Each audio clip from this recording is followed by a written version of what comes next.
This video is made possible by Atkins Rotary. Atkins Rotary is helping keep rotary engine vehicles on the road, not only by supplying OEM replacement parts, but also manufacturing some parts that have become no longer available. Check out their website in the description below to browse the largest catalog of rotary vehicle parts.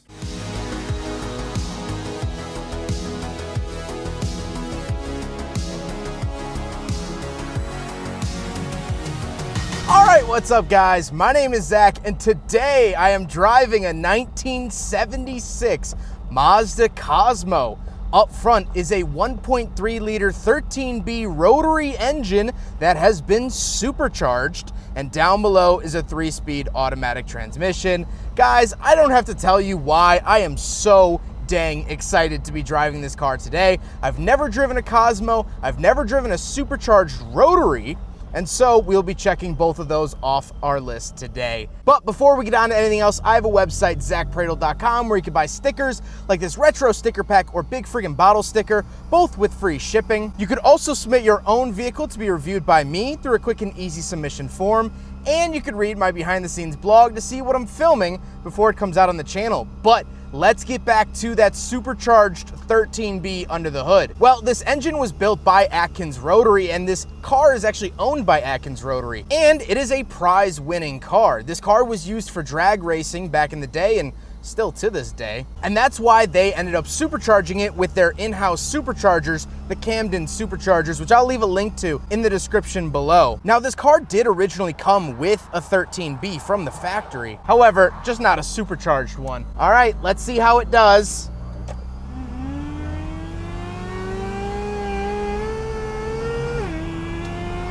You hear that weird whining?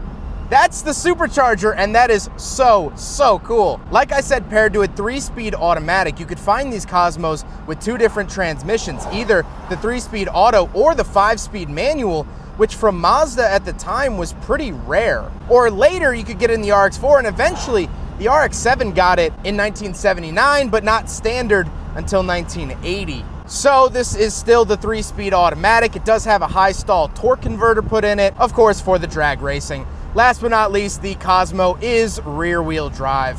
I love the driving sensation of this car, and it's just so cool to be driving an old rotary like this. The supercharger adds a lot of linear power, and that's why they did it, because in drag racing, you want that power instantly. You don't want to wait for the turbo to spool up. You don't have that kind of time. You don't have that kind of luxury. So the supercharger is more instant. It adds to the normal power of the car rather than being this supplemental additional thing later on. It is still a carbureted engine as well, and the 13B has been ported and polished a little bit too. With that out of the way, let's talk about the interior. Well, in front of me, I have 2 gauges, but the gauges continue on. On the left is the tachometer, on the right is the speedometer, and I do have an added boost gauge, obviously off to the left for the supercharger. But going across the dashboard, I do have a clock, as well as I have my coolant temperature, my fuel, generator, and oil, as well as a 12-volt outlet all the way off to the right, but we'll get back to the center in a little bit. The steering wheel is plain and simple. It has a horn button in the middle. However, I love the look of it. It's this wooden steering wheel.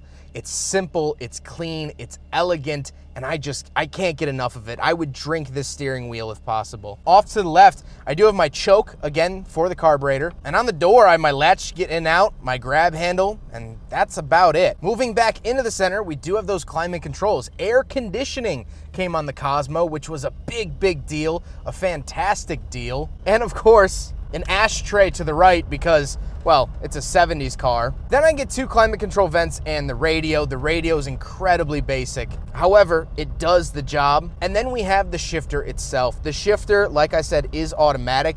And interestingly enough, it has a button on the other side for the domestic market of Japan. They got this as the RX-5. Then I do have a little cubby-ish thing and the handbrake. Down around the handbrake, I also have power window switches. So this car came from the factory with power windows, which is awesome and really adds to that luxury cruiser appeal. Meaning there are no cup holders here in the 76 Cosmo, to be expected. But that being said, it fails the big friggin' bottle test. The seats are nice and comfortable. The driver's seat is covered. However, I'll show the passenger seat here. This is the stock seats of the Cosmo, and you can see there's velour, it's nice, it's comfortable, and they feel soft to the touch, which is great. However, speaking of seats, we do have back seats here in the Mazda Cosmo, so let's hop around back and do a back seat review. All right, so we're in the back of the 1976 Mazda Cosmo, and I'm barely in the back here. These back seats are not great. However, it does have a really cool design feature, which is these little Queen's windows actually roll down. Now, the ones over my shoulder don't, but I do get these little additional windows, which I just think is a really, really cool 70s design quirk. Like I said, the back seats aren't comfortable. They're finished in the same cloth as the front seats, which is nice and plush. However, yeah, I don't really fit. I'm not the smallest person in the world, but still. Let's go hop around back. We'll take a quick look at the trunk, and then we'll talk about the looks. All right, so now that we're in the back of the Mazda Cosmo, tons of trunk space. I absolutely love that about 70s cars. And you have to remember that this did compete pretty heavily with a lot of American cars. Not full-size American cars, but mid-size-ish coupes. You know what I'm talking about. So the trunk space, I would say, is very, very adequate when it comes to this caliber of car. Now we got to talk about the looks, and of course this paint job is custom. This wasn't an original paint job for the Mazda Cosmo. However, I think it looks fantastic. I think it looks semi-period correct. And if you're noticing around the bottom, the wheels are actually off of a 78. So the wheels on this car only came on 1978 Mazda Cosmos. Of course, this is a 1976, so they're not the correct wheels for the car. However, they are period correct, and I think they look fantastic and are the more handsome wheels to be offered on the Cosmo itself. And I also want to touch on Mazda's lineup at the time. The 1970s were when Mazda came to the United States. And so they offered a lot of different cars, not only like the 1800, which had a piston engine, but they had the RX-2, the RX-3, the RX-4. This was the Cosmo, which was also the RX-5 in Japan. They also had little pickup trucks and things like that. And so this was the big luxury cruiser from the new brand at the time. And that is so exciting to me. So let's get on to my final thoughts. What do I think driving a 1976 Mazda Cosmo?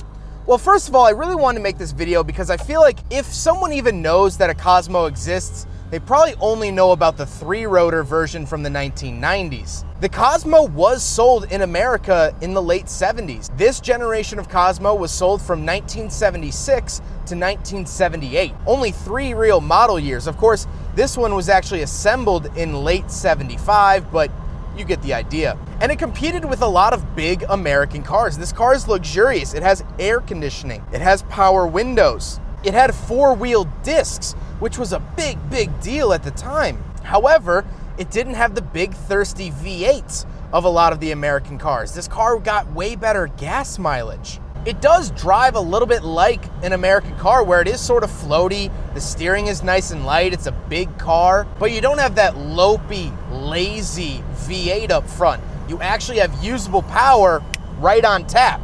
And that's what I love about the Rotary, and that's what I love about the Cosmo. This car is fantastic, and I really hope you learned something throughout this video. And so this was a big threat to a lot of American cars.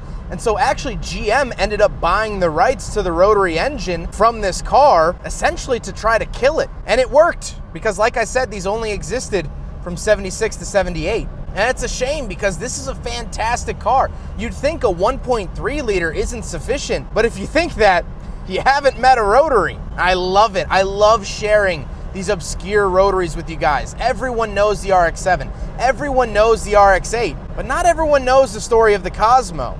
So here it is. Also, speaking of RX-8, if you own the Making of the RX-8 book, you might recognize this car.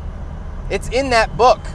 This isn't a replica of that car. This is that car, which is just the coolest thing in the whole world. Huge thank you to Atkins Rotary for letting me take out their Cosmo.